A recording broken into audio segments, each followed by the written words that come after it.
На 4 ноември 2024 година негово превъзходителство премиерът на Словакия Роберт Фицо посети централата на ДЮОТИОН в Хафей, придружен от госпожа Дениса Съкова, вице-премиер и ключови представители на словашкото правителство.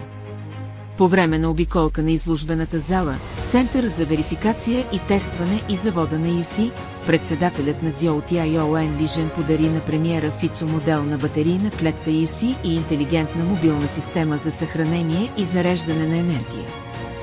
Председателят ли заяви, заедно с INOBAT и с подкрепата на Ваше превъзходителство, премиер-министър, ДЮОТИОН се ангажира да изгради проекта в Словакия като пример за възобновяема енергия в Европа, активно допринасяйки за енергийната трансформация на Словакия и Европа, както и за напредъка на устойчивата енергия за човечеството.